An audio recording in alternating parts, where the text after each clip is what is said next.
स्वामी महाराजांचे हे रूप तुम्ही अनेक वेळा फोटोमध्ये किंवा अनेकांच्या देव्हाऱ्यात पाहिलं असेलच, पण कधी विचार केला आहे का हे रूप आहे तरी नक्की काय? स्वामींनी हे रूप का घेतलं, कुठे आणि कधी घेतलं, या मागची खरी कथा काय आहे? तर असं झालं, एकदा स्वामी समर्थ श्रीपाद भट आणि सुमारे 100 सेवकांसह कोणाळी गावच्या रानातून चालले होते. वेळ संध्याकाळची. दिवसभर चालून चालून सर्वजण दमलेले, अंग थकलेले आणि भुकेने व्याकुळ झालेले. भक्तांची ही व्यथा स्वामींना दिसली. तेव्हा स्वामी हसून म्हणाले, आज साक्षात अन्नपूर्णा तुम्हाला जेवायला घालणार आहे. हे ऐकून सगळ्यांचे डोळे विस्फारले. कुणालाही विश्वास बसेना, पण स्वामी पुढेच चालत होते. रात्र वाढत चालली होती आणि भक्तांची भूक अधिकच कळकळून जाणवत होती. शेवटी त्यांनी पुन्हा स्वामींना विनवणी केली. तेव्हा स्वामी शांतपणे म्हणाले, त्या पलीकडच्या घरात अन्नपूर्णा तुम्हा सर्वांची वाट बघत आहे. भक्तांनी स्वामींच्या सांगण्यावर विश्वास ठेवला आणि तिकडे गेले. दार उघडताच त्यांना एक सुंदर, तेजस्वी, सुवासिनी स्त्री दिसली. तिच्या डोळ्यात अपार ममता होती आणि हातात गरमागरम जेवण. आधीच तिने सर्वांच्या जेवणाची सोय करून ठेवली होती. भक्तांनी तृप्त होईपर्यंत जेवण केलं. शरीर तर तृप्त झालं, पण त्याहून अधिक मनही समाधानानं भरून आलं. नंतर भक्तांनी स्वामींना विचारलं, महाराज, ती सुवासिनी कोण होती? स्वामी समर्थ मंद हसले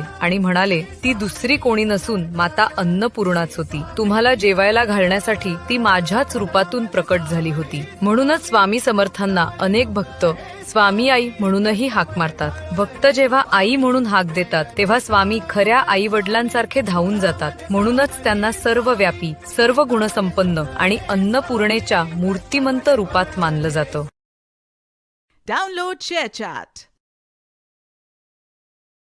Download ShareChat.